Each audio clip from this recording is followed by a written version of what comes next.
El problema lo tenéis dentro. Resulta que esta fue la frase que la detective Amanda Salazar dijo a los directivos de una empresa hotelera en Ibiza.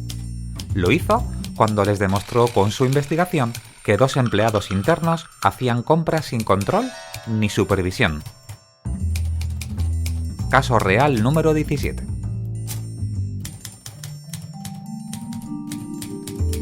Saludos de este que os acompaña como siempre encantado y feliz como un colibrí, vuestro amigo y compañero Óscar Rosa como la pantera, en los mandos técnicos Bahía Records, haciendo magia con el sonido Javier Álvarez, el lujo, la calidad y distinción de Ismael Córdoba y José Luis Ibáñez Ridao, y las voces de Ana Cabello, Juan Carlos Arias, Rebeca Rollano, Vicente Oroza, Pepa Moreno, Fernando Oliveira y Rafa Vives.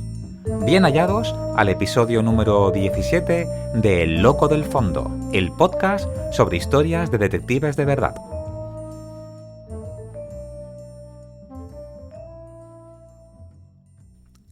En el programa de hoy, en la sección Detectives por el Mundo, viajamos a Portugal de la mano de Fernando Oliveira. En Todo lo oye, todo lo ve, todo lo sabe, de José Luis Ibáñez Ridao, seguimos con Francia como cuna de la investigación. En Orígenes del Detectivismo hablamos de un congreso internacional de detectives celebrado en Madrid en 1970. En el apartado Detectives de Ficción, de Ismael Córdoba, hablaremos de ¿qué es el cine negro? En Libros del Detectivismo, hoy será el turno de otro imprescindible, El consultor del agente de vigilancia y del guardia de seguridad, de Pedro Martínez Maynar, año 1935. Y en Personajes de carne y sabueso, la historia de la primera mujer con licencia oficial de detective en España, María Luisa Gallego Delgado, Detectives Almirante. ¡Arrancamos!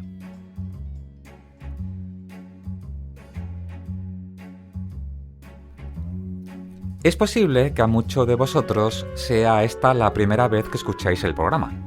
A modo de resumen, para que conozcáis mejor al investigador privado, nuestra profesión es 100% legal.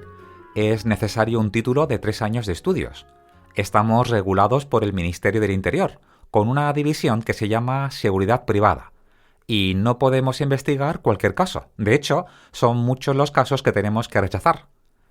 Investigar y dar servicio a nuestro cliente, esa es nuestra vocación. Es nuestro don, lo que nos apasiona. Ese es nuestro talento y el modo en que ayudamos a la sociedad. Una de las investigaciones que solemos hacer para nuestros clientes son las relacionadas con el ámbito laboral. Digamos que aquí surgen 2 líneas. Una, relacionada con la información preventiva, son las investigaciones que se encargan antes de contratar, por ejemplo, a un directivo, y las otras son las relacionadas con empleados habituales. Hay que aclarar que nos podemos encontrar con una tercera clase. Son aquellas investigaciones solicitadas por los propios empleados, para verificar, por ejemplo, que la empresa realmente ha disminuido facturación o que ha entrado en concurso de acreedores. Utilizando cualquier buscador en Internet, es fácil encontrar noticias relacionadas con este tipo de casos. Noticias que en algunas ocasiones interesan a la propia dirección de la empresa, pero que en el 100% de las ocasiones hay una investigación de detectives detrás. Además, como hemos comentado en otras ocasiones, también hay centenares de sentencias donde una investigación de detective privado ha sido el protagonista. Aquí algunos ejemplos de esas noticias. Año 2018. El titular decía: ratifican el despido de la limpiadora de un colegio por confeccionar ropa de bebé en su horario laboral. Otra, por poner un ejemplo de muchos que hay. Año 2019. Despido de la empleada que fue grabada por detectives privados de la empresa falseando tickets de compra. En este caso, era empleada del servicio de cafetería de Renfe, la compañía de trenes española, y no emitía los tickets de compra para poder apropiarse del importe de los artículos. Otra, año 2020. Despedido un vigilante por trabajar de monitor mientras estaba de baja por un esguince de tobillo. Del mismo año, declaran procedente el despido de una trabajadora que fue al gimnasio durante una incapacidad temporal. En otros episodios mencionaremos otro tipo de noticias. Buenos días, soy Pepa Moreno, detective, autónoma, madre, trabajadora, empresaria. Quiero darle las gracias a Óscar por ser ese loco que nos entretiene, que nos nutre en cada episodio. Me ha pedido que hable de cómo ha cambiado mi vida profesional desde que soy madre. Pues os cuento, ha cambiado mucho. Soy detective tardía. Mi primera carrera fue Bellas Artes, pero la hice por placer. Trabajaba de diseñadora gráfica en Murcia y la hacía por la tarde. Cuando terminé la carrera me quedé también sin trabajo, ya sabéis, la crisis. Y dije, bueno, ¿ahora qué hago? Mi hermana estaba aquí en Mallorca y me dijo, vente aquí trabajo, vente el verano y probamos, a ver cómo nos va. En ese momento descubrí la investigación. Y dije, lo mismo esto me gusta. Si me llaman ahora, que la niña tiene 3 años, yo me voy. No tengo ningún problema ya. La niña habla, pide las cosas, sabe lo que quiere. Y ya no tengo ningún problema. Me da pena, pero no tanta. Y me puedo ir 3 días porque está su padre tiene un horario y se queda con ella. La puede recoger, la puede traer, la puede llevar y la niña te pide lo que quiere y lo que no. Si me tengo que ir a Ibiza, a Menorca o donde sea, yo me voy, trabajo y no tengo ningún problema. Luego vengo y la niña me dice, ¡ay, hola mamá! Y me da un abrazo. Y bueno, la vida de madre que también os pasará siendo padres. Estoy segura que es lo mismo. ¿Sabéis lo que me resulta más complicado ahora? La niña tiene 3 años y me dice, mamá, ¿tú en qué trabajas? ¿Y qué le digo? Pues le digo que mamá trabaja en el despacho y que trabajo en la calle, pero ella quiere ver un lugar. ¿Dónde trabaja mamá? Digo, en la calle. En la calle como los policías. Ya ves cómo se lo explico, porque es muy pequeña. Pero bueno, luego me ve en el despacho y me dice, mamá, quiero estar contigo, quiero trabajar. Y se pone delante del ordenador y se pone a teclear. Bueno, es pequeña todavía. Somos unas 400 mujeres detectives en España. Todas sabemos lo difícil que es la conciliación. Sobre todo cuando son pequeños. Los horarios imposibles, las 1000 horas en el coche, pero todo compensa con la adrenalina y el trabajo bien hecho y pillar a los malos. Yo creo que esto es pura vocación. Después de 4 horas en el coche, es vocacional ser madre y es vocacional ser detective. Levantarte a las 6 de la mañana, llegas a tu casa a las 5, después de no sé cuántas horas en el coche, después de estar dando vueltas por ahí con el frío, con el calor. Y cuando los pequeños te dicen vamos al parque, a ver qué les dices. Pues nos vamos al parque. Porque somos madres, detectives y tenemos que estar para todo. Por otro lado, no sé si gracias o no gracias, no sé si es bueno o malo, pero no trabajo todos los días. Entonces también me compensa un poco, voy organizando. Los días que tengo informes la puedo llevar al cole, las recojo un poco antes, si puedo. Y entonces tengo la oportunidad de planificar, de hacer un poco de agenda, si tenemos que ir a alguna cita médica, si tenemos que ir a algún sitio, ya voy con ella. No, al no trabajar todos los días, también pues paso más tiempo con ella. Quizá por esa parte tengo suerte, no estoy 8 horas metida en un sitio trabajando. Que lo mismo estoy 12 en un día, pero hay otro que no trabajo. Entonces ese día que no trabajo, pues compenso un poco. Concluyendo, y para terminar, puedo decir que no es fácil ser mujer, profesional, madre y sobre todo detective. No lo es. Conciliamos como podemos. Porque nos gusta lo que hacemos y porque de verdad es vocacional. A veces mi madre me dice, vete a otro sitio, búscate otra cosa. Que mira, que cuando no tienes trabajo tienes que estar haciendo papeles. Cuando no, hablando con un asesor. Cuando no, te tienes que levantar a las 6 de la mañana o a las 5 o a las 4. Bueno, ya os digo que mi madre me manda a otro sitio a trabajar, a un supermercado. Y así me dice que descanso la cabeza unos meses. Y a mí no me gusta descansar la cabeza, a mí me gusta lo que hago. Es que ella no lo entiende, pero es que a mí me gusta lo que hago. Hola, me llamo Rafa Vives, soy el marido de Pepa Moreno, la detective. Y bueno, me pregunta que cómo es convivir con una mujer detective.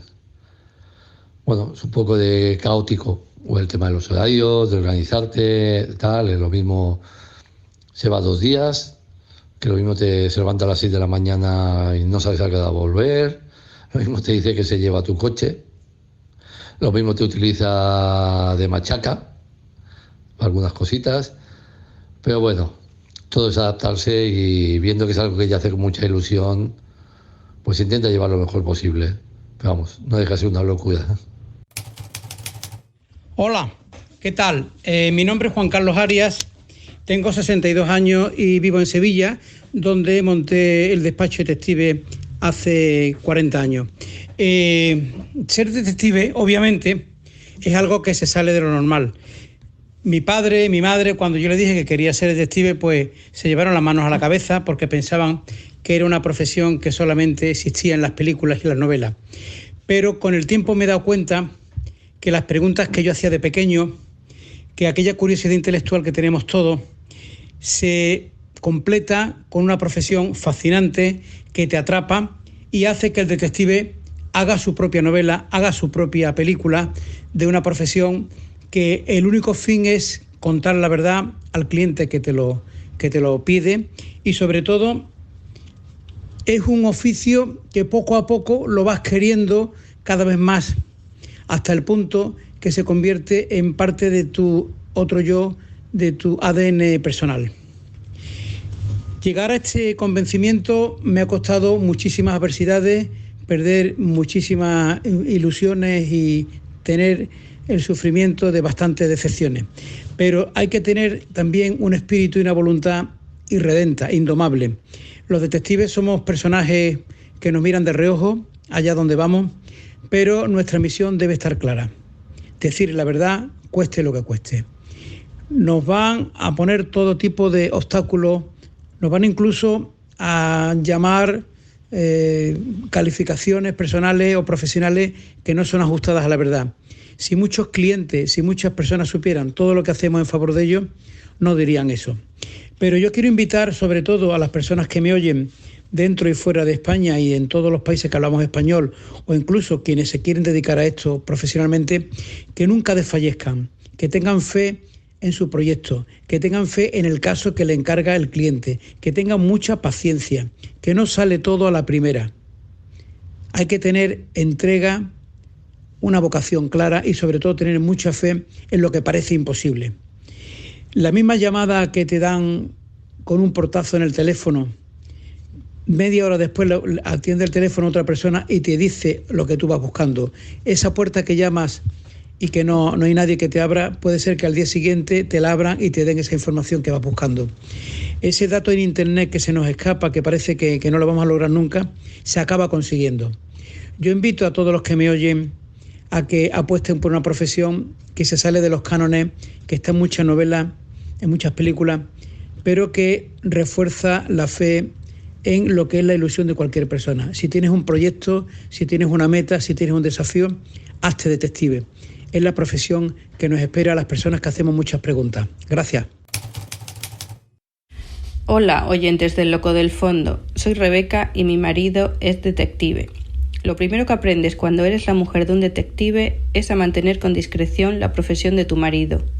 Después te vas acostumbrando a sus jornadas sin horarios, a comer sin él, a tener siempre medio preparado algún tupper con comida y una maleta a medio hacer, por si tienes que dársela corriendo.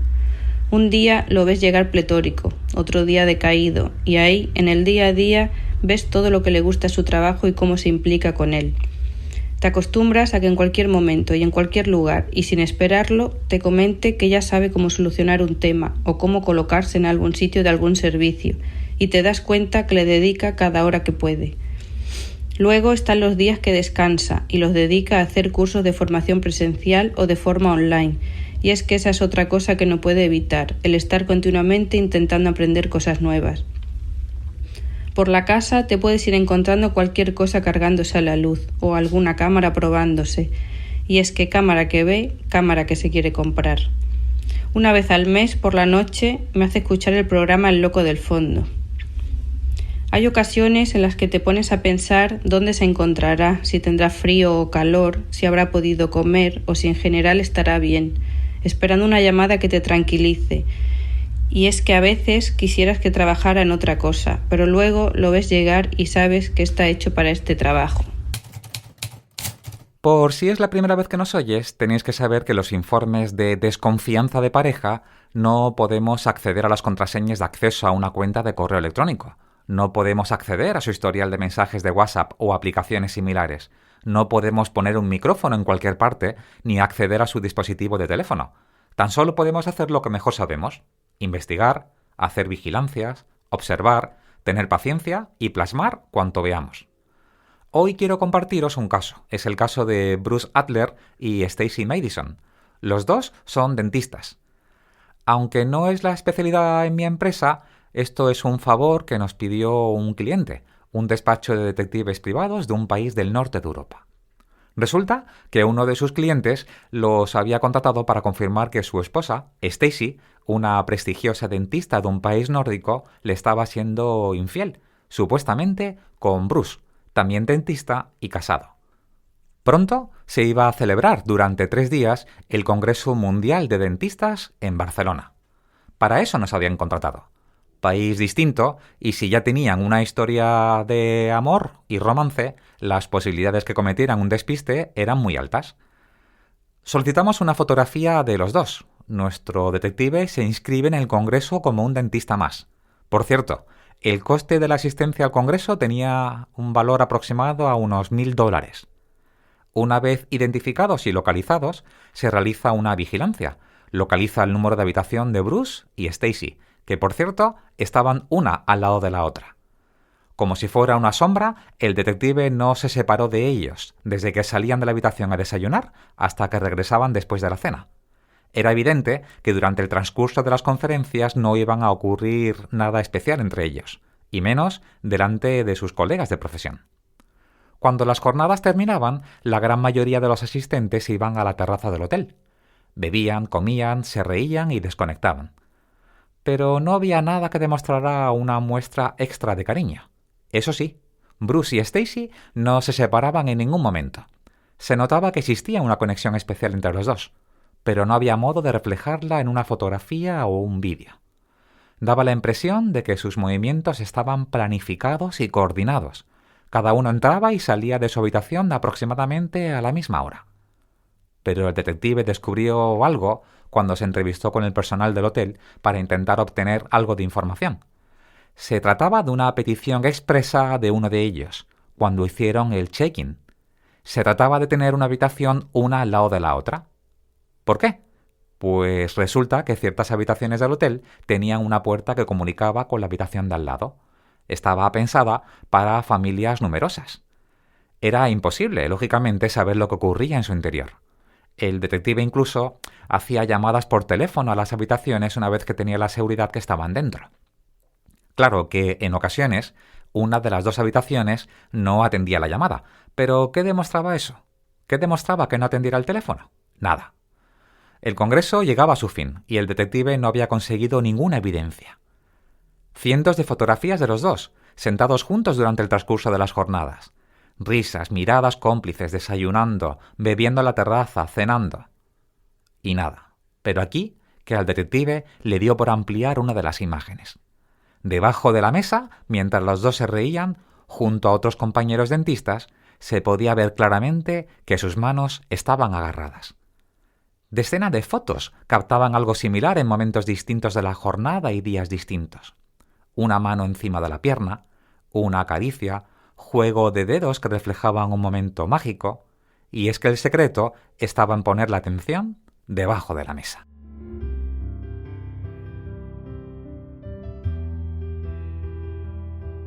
La frase del día es: no importa lo que pueda creer, lo que importa es lo que pueda probar. Rob Reiner en Algunos hombres buenos, año 1992. Iniciamos la tercera temporada y son varias las novedades que vais a ir viendo en los próximos episodios. La primera es que contáis desde ya con un correo electrónico: historiasdedetectivesdeverdad@gmail.com. Esto lo podéis utilizar como contacto, preguntarnos o decirnos lo que os apetezca. También contáis con un número de teléfono, +34 621 371 223, +34 621 371 223. La idea es que puedas enviarnos un audio con una pregunta, la que tú quieras. Aquí no hay límite. Solo intenta que no haya mucho ruido de fondo. Indicas tu nombre, dónde estás y tu pregunta. La escucharemos y responderemos en el programa, en una nueva sección que se llamará Detectivity. ¿Que eres una persona tímida y no quieres enviar un audio? Pues también puedes escribirla y enviarla al mismo WhatsApp. Si son muchas las preguntas que recibimos, una de las ideas que se me ocurre es que nazca otro podcast independiente al que ya le estoy dando vueltas. Esto no os lo he contado nunca, pero yo mismo me he impuesto una norma para el programa.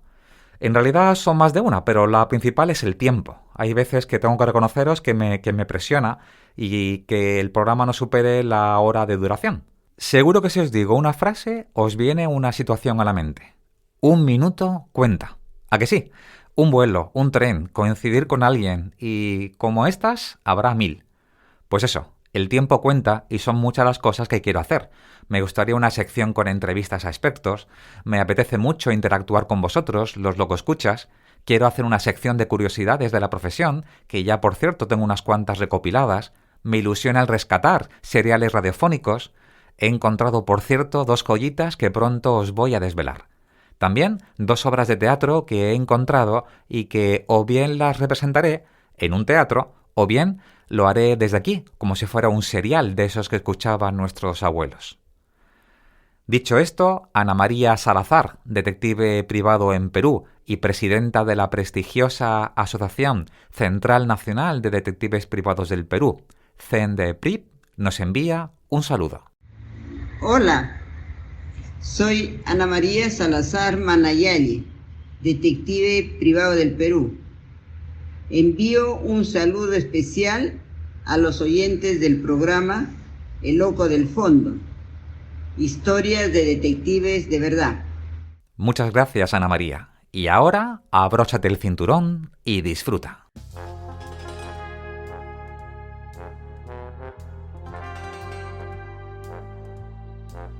Detectives por el mundo.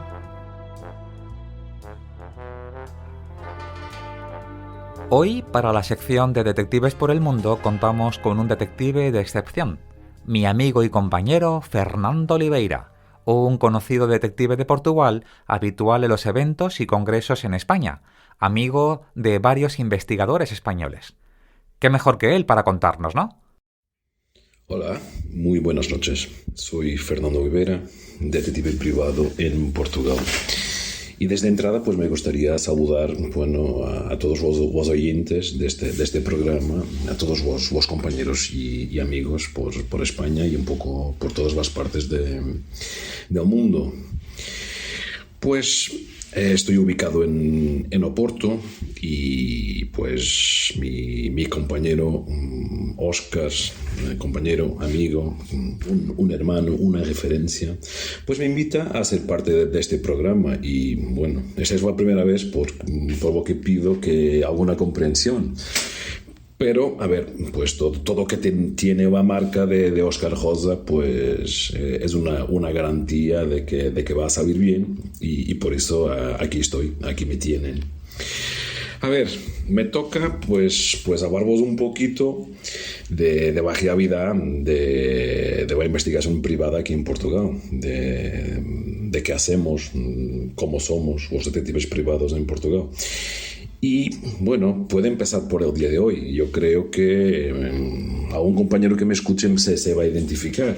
Pues me desperté a las 6 de la mañana y empecé a trabajar, empecé a los contactos y me fui al coche. Por coincidencia, hoy me tocaba pues un tema en Pontevedra, España. Galicia es un sitio de esos donde tengo bastante trabajo y bueno, siempre hay que ir ahí, visitar a algunos clientes y también pues los temas de la calle. De forma que pues aquí en Portugal son las 9 de la noche y acabo de llegar a casa. Y esto es, de entrada, esto es la realidad de un detective, creo, por todas las partes del mundo. Aquí no es distinto. Hablando un poquito más de yo, sí, comencé a trabajar como detective privado en el año 2000. pues tenía un amigo que trabajaba de detective privado, y eso pues me encantó de entrada, y fui a trabajar con él, este amigo que todavía sigue trabajando, sigue siendo un compañero y sigue siendo un amigo, el detective Brito, que también es conocido ahí por España. Pues con él empecé, con él he aprendido y se tornó también, bueno, una referencia profesional. A lo largo de estos 22 años, y cuidado que claro, 22 años ya es pesado para recordarlo todo, pero a lo largo de esos 22 años pues hice un poco de todo. A ver, los temas aquí yo creo que son muy parecidos a España. Pues tenemos, como clientes, el principal, tenemos los abogados, que claro, buscan la información, buscan las pruebas. Los informes mercantiles también están muy al día. Claro, las bajas fraudulentas, las personas que están enfermas, pero no están en casa, por veces están trabajando en otros sitios. Las infidelidades, esto también está muy en la moda, creo. Localizamos personas, localizamos bienes, hacemos vigilancias, y bueno, yo creo que de una forma sencilla, pues parecido con lo que sea. Creo que se trabaja aquí en Portugal muy parecido en España, pero cuidado, pues queridos oyentes, que las situaciones son difíciles, son distintas, porque nosotros aquí sí que estamos previstos en la ley, sí que tenemos pues un código específico para los detectives privados, para pagar nuestros impuestos, pero lo que no estamos es regulados. Y esto sí que es un problema, porque no somos un perito, no somos vistos como un perito, no aportamos pruebas en los juicios. Lo que estamos trabajando de una forma parecida como en España, pero estamos trabajando en la información. Lo que vamos a aportar a nuestro cliente es la información que éste no tiene, que éste necesita, que éste está buscando. También el hecho de que no tenemos esta regulación hace que personas pues que ayer estaban trabajando de otra cosa, hoy pues están trabajando de detectives, porque claro, no hay una forma de controlar la entrada y la salida de estos profesionales. Esto porque, claro, una regulación pues tenía sus requisitos, que tiene que ser uno para poder ejercer como detective privado en Portugal. Esto no existe. Y entonces, estas dos cosas que vos expliqué, pues aportar información al revés de estar aportando pruebas, claro, y también pues quién está entrando para esta profesión. A ver, tampoco os equivoquéis, porque bueno, detectives aquí en Portugal somos pocos. Yo diría como 20 detectives en todo Portugal. Y ahí tenemos también otro problemita. 20 detectives y tenemos 3 asociaciones. Tenemos la ANIDEP, que empieza por esta, que es la asociación donde estoy yo, y están pues la mayoría de mis compañeros. Pero después también hay la Liga de los Detectives Europeos, creo que es así que se llama, bueno, donde están otros compañeros. Y hay todavía una tercera asociación que está ubicada en Algarve, y de momento pues no me acuerdo su nombre, pero a ver, tiene los mismos derechos que las otras 2 asociaciones. Y pues esto no tenemos una unión pues en todo Portugal. Somos pocos y estamos divididos. Entonces sí que estamos pues todos los días intentando que bajo regulación de la profesión de detective privado pues salga también en Portugal, pero está tardando y no sé cuánto más va a tardar. Y bueno, esto creo que os puede dar una perspectiva de lo que está pasando en Portugal. Pues yo en el 2013 ya estaba trabajando por mi cuenta, ya no estaba trabajando con Brito hacía años. Sí que colaborábamos y seguimos colaborando, pero ya estaba trabajando solo y entonces creé mi empresa. Pues Infométodo. Si alguien quiere buscarla, bueno, Infométodo. Dos palabras, información y método. Eso buscamos aquí en mi casa, información con método.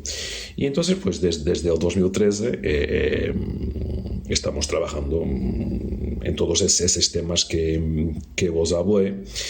Y aquí seguiremos. Bueno, a vos que tengan alguna duda, a vos que necesiten pues de alguna aclaración, pues soy muy fácil de encontrar, buscar en Google y aquí tienen un amigo.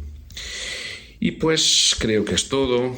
Esto también era un audio de 5 minutos, ya me va haciendo un poquito largo. Un abrazo muy grande a todos y pues hasta una próxima oportunidad de estar hablando para vosotros. Un fuerte abrazo desde Oporto, donde estoy ubicado, Oporto, Portugal. Muchas gracias, Fernando. Todo lo oye, todo lo ve, todo lo sabe. Bienvenidas y bienvenidos a este viaje por el tiempo. Os guía quien os habla, José Luis Ibáñez. En nuestra última entrega nos centramos en la figura del francés Vidocq y en los elementos que hacen de él un precursor de la moderna profesión de detective privado. Debemos recordar que no fue el primero de la historia, pero sí el que diseñó rutinas y protocolos que, convenientemente actualizados, siguen utilizando hoy los investigadores privados de todo el mundo. A mediados del siglo XIX aparecieron dos modelos de negocio muy distintos que tuvieron un desarrollo desigual en los Estados Unidos y en Europa. En los Estados Unidos, además de los pequeños despachos locales, surgieron varias empresas de grandes dimensiones que se extendieron por casi todos los estados de la Unión durante el siglo XIX y principios del XX. Incluso abrieron delegaciones propias en otros países. Las dos macroagencias más importantes fueron Pinkerton National Detective Agency, fundada por Alan Pinkerton, y William J. Barnes International Detective Agency, creada por William Barnes, un antiguo agente del servicio secreto que llegó a ser director del FBI. Ambos contaban con detectives y con un cuerpo de guardias uniformados. Curiosamente, los dos competidores en el pasado forman hoy parte de la misma multinacional, el grupo sueco Securitas AB. Frente a ese modelo expansivo y de enormes dimensiones, Pinkerton llegó a contar con más guardias que el ejército norteamericano. Se desarrolló el modelo francés, mucho más modesto y más adecuado para las dimensiones geográficas y económicas de los países europeos.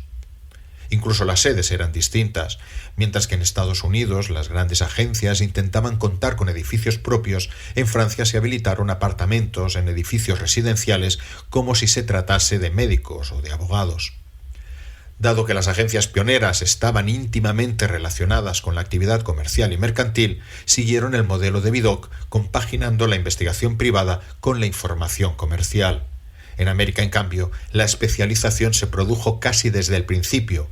Así, frente a los gigantes de la investigación como Pinkerton y Barnes, se alzaban los grandes de la información comercial mercantil, Dunn y Bradstreet. Los detectives franceses más importantes de la segunda mitad del siglo XIX y principios del XX procedían en su inmensa mayoría de la policía. De ahí que fuese allí donde se acuñó el término policía privada, police privée. La primera asociación profesional francesa del sector se inscribió en 1896 con el nombre de Syndicat National de la Police Privée. Desapareció en 1940, cuando el gobierno, de paso, prohibió también el uso de la denominación policía privada para evitar confusiones con la policía oficial. Como sucedió antes en el sector de la información comercial, aquel modelo francés, europeo de investigación privada se basaba en la colaboración entre despachos, de forma que con una estructura más o menos modesta se pudiera ampliar una investigación a cualquier país de Europa. La mayoría de los despachos de todo el continente presumían de esas internacionalizaciones, aunque las disimulaban con lemas grandilocuentes en los que se aseguraba que contaban con delegaciones propias en las principales capitales. Más que corresponsalías, en la mayoría de los casos se trataba de acuerdos de colaboración entre agencias de distintos países. El resultado final venía a ser el mismo. Aquel fue el modelo que se exportó a España. Los primeros detectives españoles, como Freixa o Trésols en Barcelona o Balbuena en Madrid, habían sido policías y tenían contactos en la policía francesa, con la que habían coincidido como agentes de la ley en algunos de los casos más famosos transfronterizos.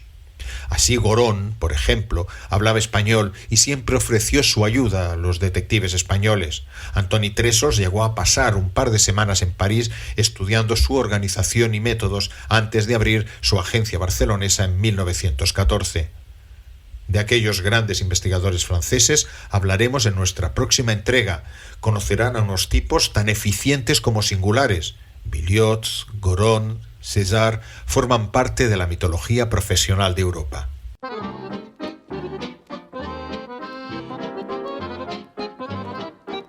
Orígenes del detectivismo.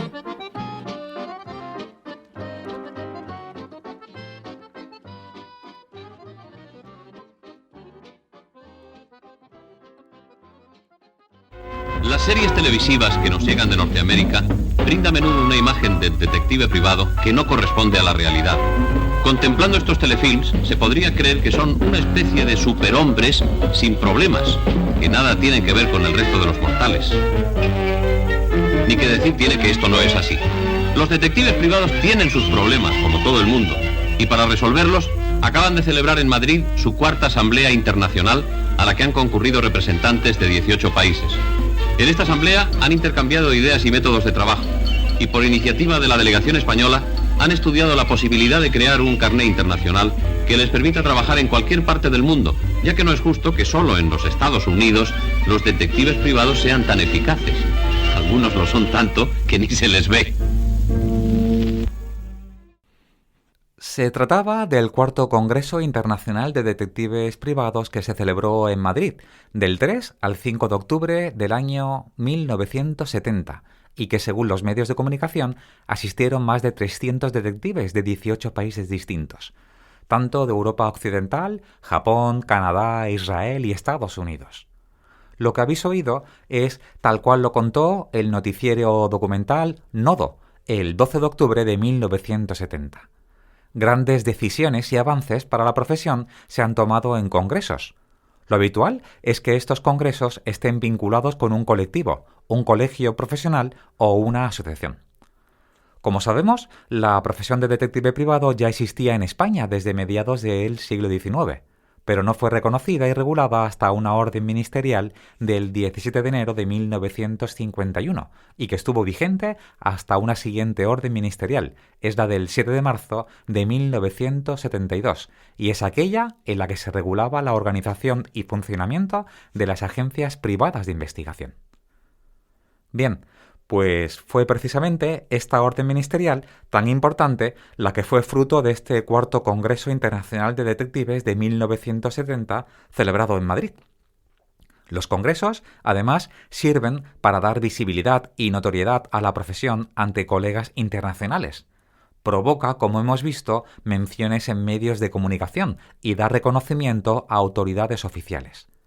Para situarnos en un contexto, en 1970, el principal colectivo de detectives en España era la Agrupación Nacional de Centros de Investigación Privada o de Detectives Privados, con Alfredo Alier Martín como presidente. La agrupación formaba parte del Sindicato Nacional de Actividades Diversas, del que, por cierto, ya hablaremos en otra ocasión. Hay que tener en cuenta que para dar fecha y contenido a un congreso se han tenido que celebrar de forma previa otro congreso o bien una asamblea entre sus asociados, como fue este caso. Fijaros que las directrices de este Congreso Internacional de Detectives fueron aprobadas en la 10ª Asamblea de la Agrupación de Detectives, celebrada entre el 6 y el 7 de junio de 1969. Para verlo de manera cronológica, en junio del 69 se establecen las directrices. En octubre del 70 es el Congreso y en marzo del 72 aparece la Orden Ministerial. Pero es que, al ser un congreso internacional organizado por IKD, el Congreso de Madrid también se tiene que aprobar en otro congreso, el de ellos. En este caso, en una asamblea celebrada en Bruselas en el año 1969. Hay que indicar que una vez finalizado el Congreso, se recibieron varias felicitaciones por parte de los congresistas internacionales, destacando la excelente celebración del mismo y agradeciendo el maravilloso trato recibido. Tan gratos recuerdos se llevaron de España que 5 años más tarde, Madrid volvió a ser sede mundial para celebrar el 6º Congreso Internacional de Detectives, ya con Agustín Cerezo como presidente, haciéndolo coincidir con el 25 aniversario del Decreto Ministerial de 1951, en la que se regulaba y reconocía la profesión de detective privado en España. Del mismo modo que en 1961 Barcelona se convirtió en la primera ciudad europea en organizar un Congreso Mundial de Detectives de la organización World Association of Detectives, WAD, lo que provocó una publicidad y un reconocimiento a nivel internacional sin precedentes. El Congreso en Madrid tuvo unos resultados muy positivos para la profesión, ya que propició una implicación política y legislativa que tuvo como resultado la nueva Orden Ministerial de 1972.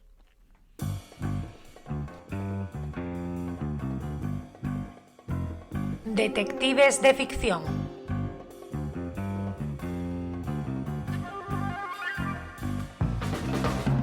Hola a todos y a todas, mi nombre es Ismael Córdoba y estamos en la sección de Detectives de Ficción del podcast El Loco del Fondo, historias de detectives de verdad.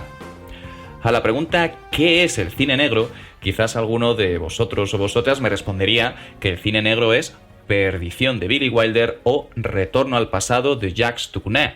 Y sí, por supuesto, ambas películas son ilustres ejemplos del mejor cine negro, pero ¿qué las convierte en películas de cine negro? Pues os cuento. En la década de los 40 y de los 50 se hicieron en Estados Unidos un tipo de película de aire fatalista, donde los protagonistas normalmente se veían atrapados en un callejón sin salida que les obligaba a tomar medidas desesperadas. Estas historias se contaban con una iluminación de muy baja intensidad que envolvía a sus personajes, atenazándolos en una niebla de claroscuros tan cruda como asfixiante. Avenidas húmedas y decrépitas, diálogos inteligentes y cargados de dobles sentidos, mujeres fatales dispuestas a utilizar su propia sexualidad para destruir al enemigo. El cine negro iría tomando forma y madurando en la época del existencialismo y el absurdo de vivir de Jean-Paul Sartre y del psicoanálisis y el peso de los traumas del pasado de Sigmund Freud. Además, también eran los años de máxima expresión creativa de escritores como Raymond Chandler, Dashiell Hammett o James M. Cain, autores de magníficas obras detectivescas que crearían escuela con su estilo hard-boiled. Pues bien, no sería hasta finales de la década de los 40 cuando apareciese la expresión film noir, acuñada por los franceses, gracias a la llegada en masa de numerosos títulos del género que durante la Segunda Guerra Mundial vieron paralizada su distribución. Sería entonces cuando los críticos, famosísimos críticos y jóvenes críticos franceses de la revista Cahiers du Cinéma comenzarían a acceder a todas esas películas como El demonio de las armas, En un lugar solitario o Almas desnudas. Títulos que en Estados Unidos habían tenido una acogida tibia, casi diría que fría, y que muchas veces habían incluso quedado relegados a la parte más floja de las sesiones dobles.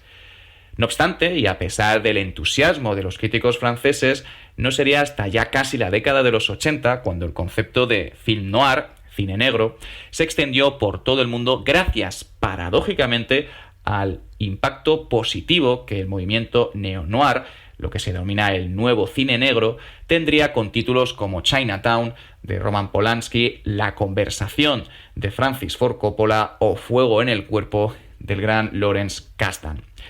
Y es que resulta sorprendente descubrir que ese redescubrimiento, renacimiento o revalorización del cine negro más clásico, el de la década de los 40 y de los 50, se debió a la buena acogida que el nuevo cine negro, el neo-noir, el de la década de los 70 y 80, tendría en estas décadas. Directores como Polanski, Scorsese, Truffaut o Kasdan serían fundamentales para resucitar un género que en sus años de máximo esplendor obtuvo desdén por parte de la industria y de la crítica profesional. Con estos datos curiosos me despido hasta el próximo programa. Os deseo lo mejor a todos y a todas. Hasta la próxima.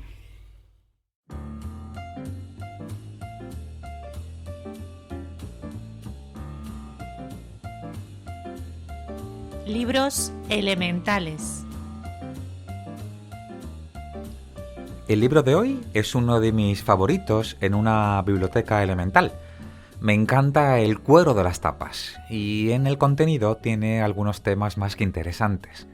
Se trata del consultor del agente de vigilancia y del guardia de seguridad, de Pedro Martínez Maynar, año 1935.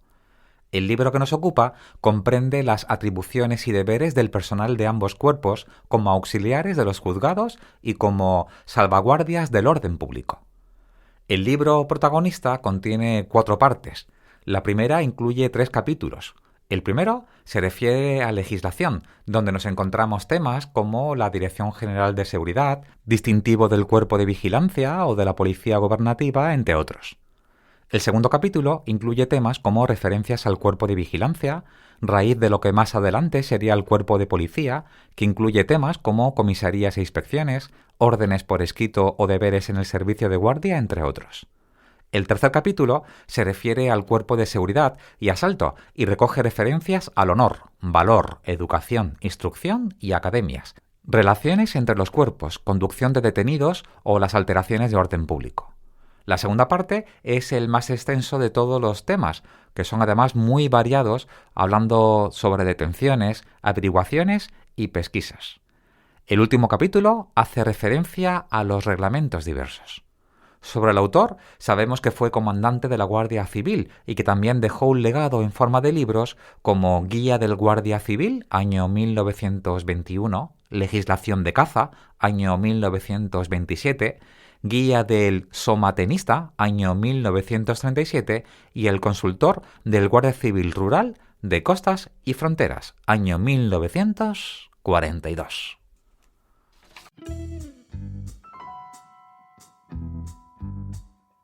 Personajes de carne y sabueso.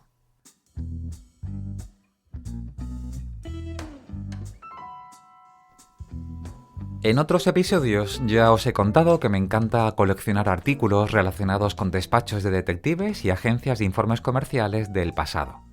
Tarjetas de visita, anuncios de prensa, artículos de publicidad, cartas comerciales, facturas y hasta informes confidenciales. Hace años compré una caja de fósforos de publicidad de una agencia llamada Targo Detectives. De la misma agencia también adquirí un folleto de publicidad. No conseguí datarlos en una fecha, pero eso no es lo importante ahora. Quedaros con eso. Targo Detectives. Tenéis que saber que desde hace unos meses llevo embarcado lo que será la segunda parte de un libro de ensayos sobre la profesión. Esta vez será desde el año 1939 a 1981. Uno de los documentos con los que he trabajado son los directorios de asociados de los primeros colectivos de la profesión. Ese directorio, que está ordenado por número de licencia, lo transcribo en un listado en formato hoja de cálculo. Eso me permite tener varias columnas y poder localizar el número de licencia, el año en que se la dieron, el número de autorización gubernativa, nombre del investigador, el nombre del despacho, la dirección o la provincia.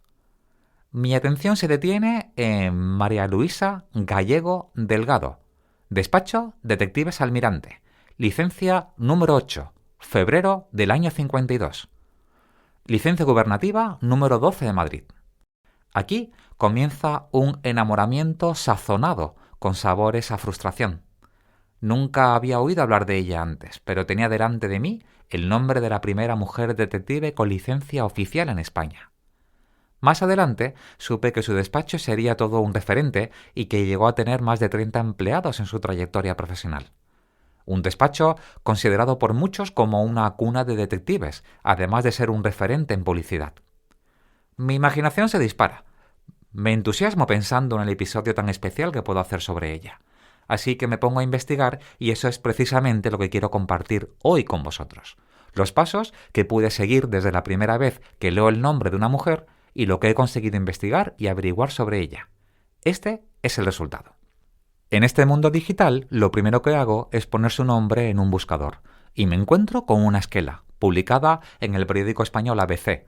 Tiene fecha 20 de noviembre, año 2006.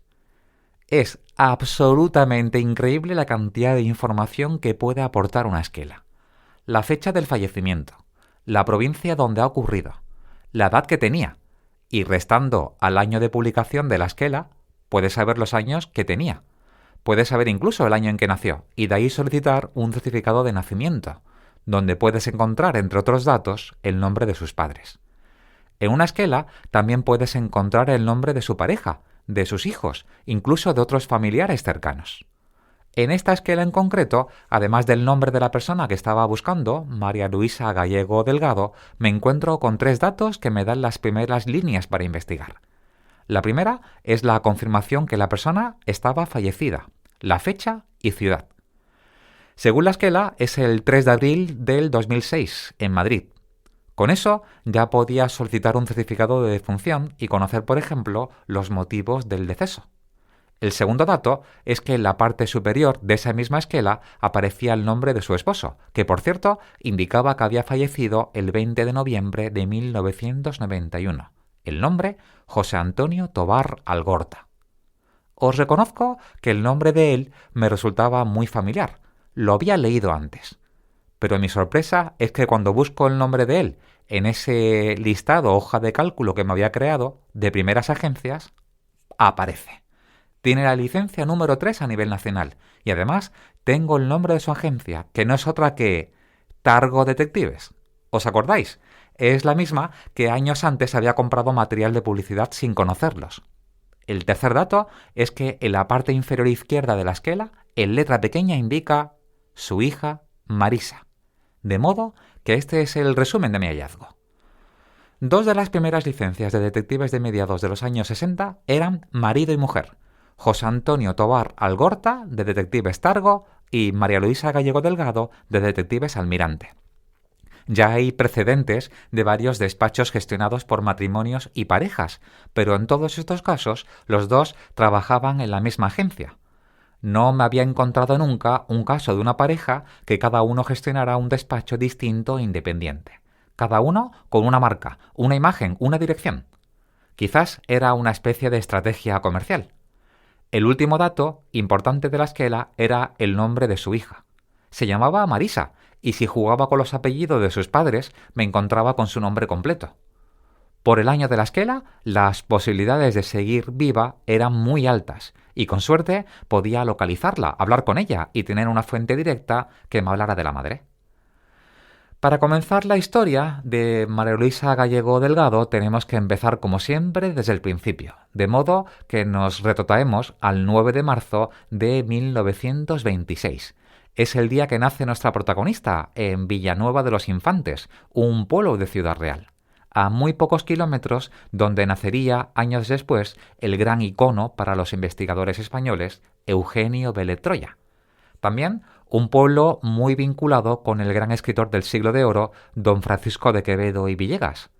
Dicen que se trata del famoso lugar del que Cervantes no quería acordarse y al que hace mención en las primeras frases del Quijote. Solicité hace más de un mes una partida de nacimiento para conocer el nombre de los padres. Horas antes de grabar este episodio no ha llegado aún. Sabemos que María Luisa es la hija pequeña de, según algunas hemerotecas, al menos 2 hermanos mayores. Juan Antonio, que nace en 1919, y Jorge, que nace en 1924. Poco he podido averiguar de la niñez y adolescencia de María Luisa. Sí podemos intuir que tuvo una extraordinaria formación y educación. De ahí daremos un gran salto. Sabemos que se casaría con José Antonio Tobar Algorta y que tendría al menos 2 hijos en Madrid. Marisa, que es la que aparece en la esquela, que nace el 15 de noviembre de 1953, y José Antonio, que nace el 11 de agosto de 1956. Me resultaba curioso que el matrimonio tuviera 2 hijos, pero que en la primera esquela que había encontrado solo aparecía el nombre de Marisa. Sin embargo, hay esquelas anteriores donde sí aparece el nombre del segundo hijo. Si buscamos su nombre, entendemos lo que ocurrió. Hay una esquela de finales de junio de 2016. El hijo pequeño de nuestra protagonista había fallecido el día 23 de junio con tan solo 59 años. De él es fácil encontrar que tuvo una extraordinaria trayectoria profesional, ya que llegó a ser teniente coronel, doctor en medicina y cirugía, especialista en traumatología y cirugía ortopédica, además de la concesión de varias medallas. Hay que también tener en cuenta que dejó un legado en forma de libro relacionado con la medicina. Pero pongamos ahora el foco en el despacho que gestionaba María Luisa, aquel que estuvo en la calle Almirante número 17 de Madrid. Y ya sabemos por qué se llamaba Detectives Almirante. Era el nombre de la calle donde se instalaron y donde estuvieron durante varios años. Ya hablamos que hay agencias que eligen nombres especiales para sus despachos. Muchos cuentan con el asesoramiento de empresas de comunicación especializadas. Otras eligen para sus despachos el nombre de la ciudad donde se encuentran. Otras eligen nombres de seres mitológicos, adjetivos relacionados con una investigación. Otras, el apellido del profesional que dirige el despacho. De aquí, por ejemplo, sale el nombre de la agencia Detectives Targo, que tiene mucho que ver con el segundo apellido de su responsable, José Antonio Tobar Algorta. Si hacéis un pequeño juego de letras con las 2 últimas sílabas de Algorta, sale Targo. Sobre las 2 agencias de detectives, lo primero que tenéis que saber es que durante más de 25 años, Targo y Almirante estuvieron enlazadas. Compartían empleados, actividad, clientes e investigaciones. Durante años en paralelo y de manera independiente, Detectives Almirante y la agencia Targo se anunciaban en prensa, un anuncio debajo de otro. Pero no hay que rascar mucho para ver la relación que existía entre estas 2 agencias. Uno de los primeros anuncios de publicidad que confirman esta vinculación es de agosto de 1952. En él, Targo se anuncia en calle Almirante 17 de Madrid. ¿Os acordáis? Es la misma dirección que sería la sede años después de Detectives Almirante. Otra de las pruebas de vinculación es que 10 años después de este anuncio, ya como Detectives Almirante, nos encontramos que el director de la agencia Almirante es A. Algorta. Se trata del segundo apellido del marido de nuestra protagonista, José Antonio Tobar Algorta. ¿Qué sabemos sobre José Antonio?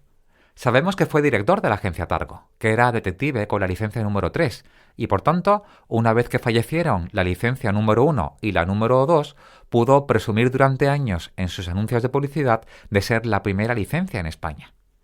Sabemos también, por varias fuentes que lo recuerdan, que fue todo un referente y un maestro para muchos detectives que se formaron con él y que a los años crearían sus propios despachos. Sabemos que estuvo además muy vinculado con la primera Asociación Nacional de Detectives Privados y que, por varias esquelas publicadas, falleció, como hemos visto anteriormente, el 20 de noviembre de 1991 con tan solo 68 años. Podemos imaginar el gran vacío que dejó en la profesión y en la vida de nuestra protagonista. Aquí viene otra curiosidad de la profesión. Es de marzo de 1962. En el anuncio de la agencia Targo, en calle Hortaleza 40 de Madrid, indicaba que el director era el señor Larrumbide. Hay que indicar que el señor Larrumbide fue empleado de la agencia Targo al menos hasta el año 1963. Y que se trataba de José Miguel Larrumbide González. Y a partir de ese año llegó a tener la licencia número 26 y un despacho propio que sería todo un referente, nada menos que la agencia de detectives Larry, de nuevo jugando, como veis, con el apellido para crear el nombre comercial de la agencia.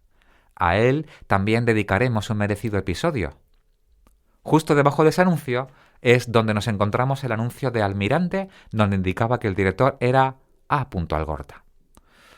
Volviendo al despacho de María Luisa Gallego, es a partir de 1956 cuando aparecen anuncios de publicidad como Detectives Almirante, en concreto como Servicio de Investigación Privada Almirante. Y aquí empiezan otra de las curiosidades.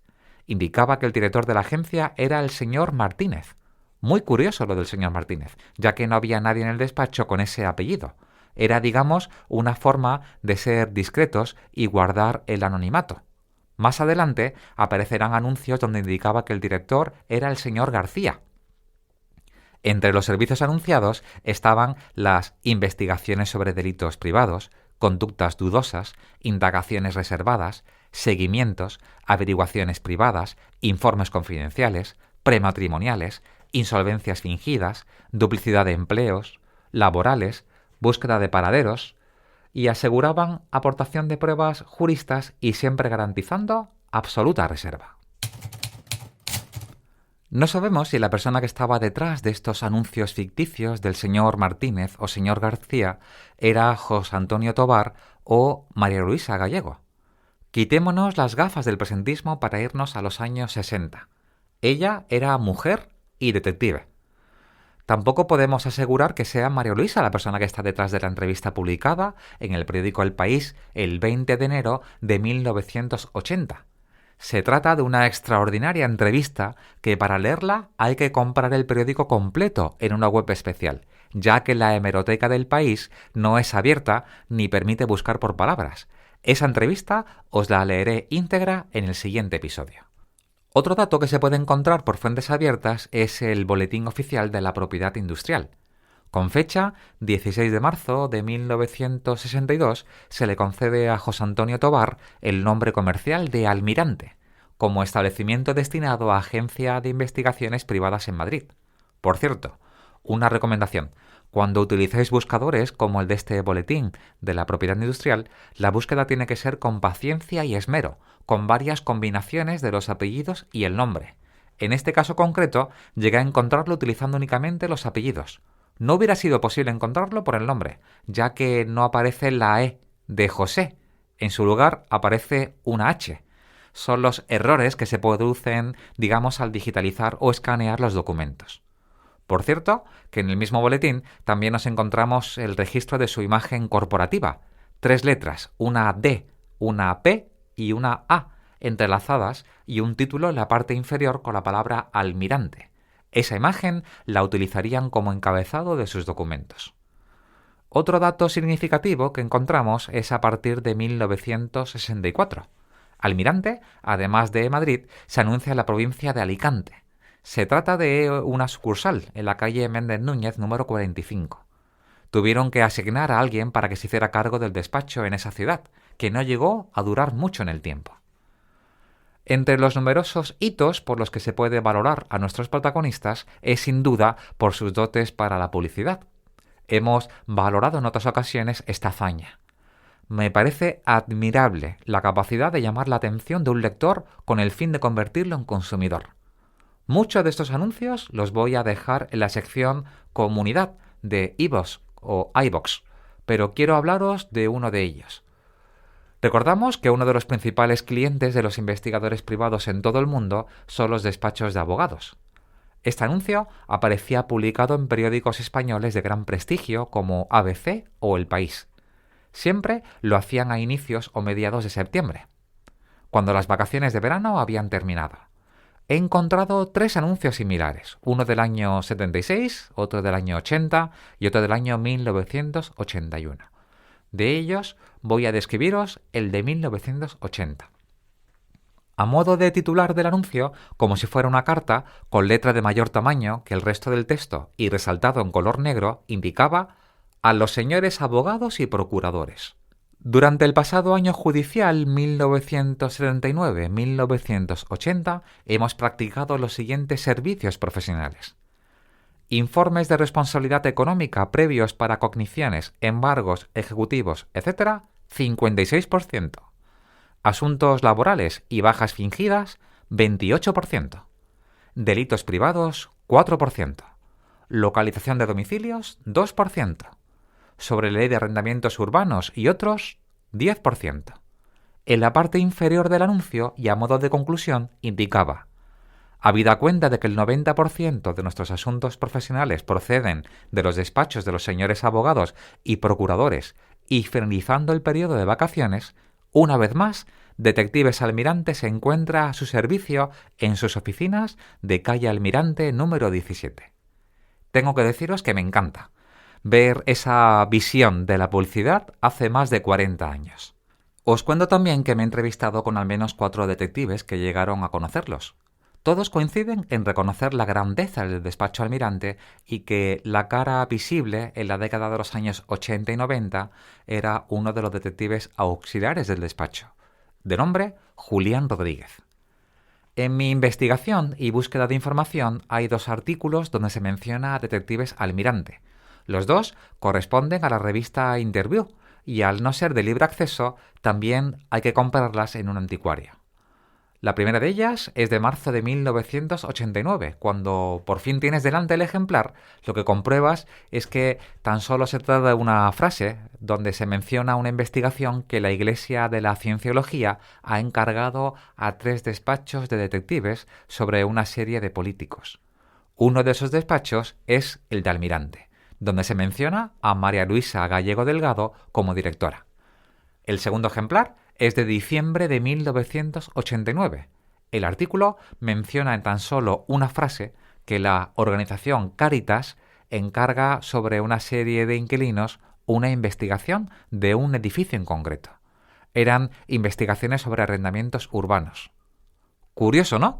Cáritas muy relacionado con la Iglesia y otra iglesia distinta, la de la Cienciología, que hayan sido clientes de Almirante el mismo año. A falta de leeros la entrevista que os he comentado del periódico El País de enero de 1980, me falta por contaros que hace varias semanas conseguí contactar con la hija de nuestros 2 protagonistas. Parece ser que ella se hizo también cargo del despacho durante años. Le hablé de mi intención de rescatar la memoria de su madre para que todos los detectives de una generación que no la conocieron pudieran hacerlo. Creo que me vais conociendo y os podéis hacer una idea de todo lo que le puede decir de su madre, que era una lástima que dentro de varios años nadie que conociera la parte más personal y humana de ella quedara en el olvido. Me dijo que le diera 20 días para pensarlo, y esa noche no dormí. Creo que me sentí muy conectado con la madre. Me suele pasar con los personajes del pasado. Conté esos 20 días uno a uno, lleno de emoción y nerviosismo, hasta que llegó ese día y... bueno, llegaron otros y así hasta 10 llamadas distintas. No puedo contaros más por aquí, solo que de momento todo ha quedado en frustración. Por supuesto, no tiene ninguna obligación en mover sus hilos de plata de los recuerdos y lo que para mí es difundir la memoria de la madre, para ella puede ser... yo qué sé. Por cierto, que horas antes de grabar este episodio me comentan que nuestra protagonista llegó a tener una hija, más, que yo no tenía contemplada, al no aparecer en ninguna esquela. Se trata de Fátima. Voy a intentar contactar con ella. Quizás tenga suerte y pueda hablarme de su madre y sobre todo enviarme una foto. Muero de ganas de saber cómo era. Sabemos por las esquelas que se pueden localizar en diferentes medios que nuestra protagonista muere el 3 de abril de 2006 con 80 años. A partir del año 1999, un detective de excepción, Isidro García González, detective y empleado de la agencia en la década de los años 90, se hace cargo de la marca Almirante. En esos primeros servicios y vigilancias siempre lo acompañaba su novia y luego mujer, Vicenta. Isidro remonta Detectives Almirante a una nueva y distinta etapa. Pero como decía Michael Ende, eso es otra historia y debe ser contada en otro momento.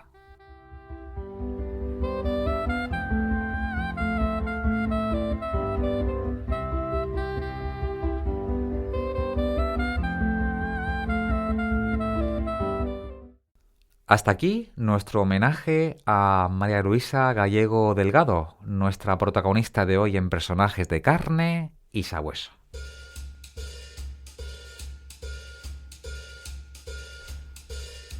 Y con esto llegamos al final de este episodio número 17. Por favor, si te ha gustado el programa, suscríbete. Solo tienes que pulsar el botón suscribirse, es gratuito. Espero 2 segundos a que lo hagas. Quizás no es demasiado justo, pero el número de suscritos es el modo en que los responsables de la plataforma valoren y sitúen el programa en una posición para que otros oyentes que no nos conozcan puedan vernos. ¿A ti te ha gustado el programa? ¿Te lo has pasado bien? Pues te estaré muy agradecido si le das a me gusta, porque vas a tardar 0, y también es gratuito. Si además dejas un comentario, además de motivarnos y estimularnos mucho, no os podéis ni imaginar lo importante que es para nosotros. Todo eso nos ayuda a tener visibilidad y que más personas puedan conocer el programa y que siga creciendo esta comunidad de Loco Escuchas. Si alguien entra por primera vez, le llamará más la atención si es un programa con comentarios y un número importante de suscritos. Para finalizar, te recuerdo que puedes escucharnos en iVoox o iVoox. Nos puedes contactar en el email historiasdedetectivesdeverdad@gmail.com y tenéis disponible el número de WhatsApp +34 621 371 223. Además, puedes seguirnos en redes sociales del siguiente modo: a José Luis Ibáñez Ridao en Twitter como @José a Ismael Córdoba en Instagram como @decineba y a mí en Twitter como @OscarQuide, en Instagram como @locodelfondo y en el blog locodelfondo.es, donde también tienes acceso a todos los programas, además de artículos. Gracias por haber estado ahí, que tengáis una maravillosa jornada, siempre con ustedes su detective rosa, Óscar.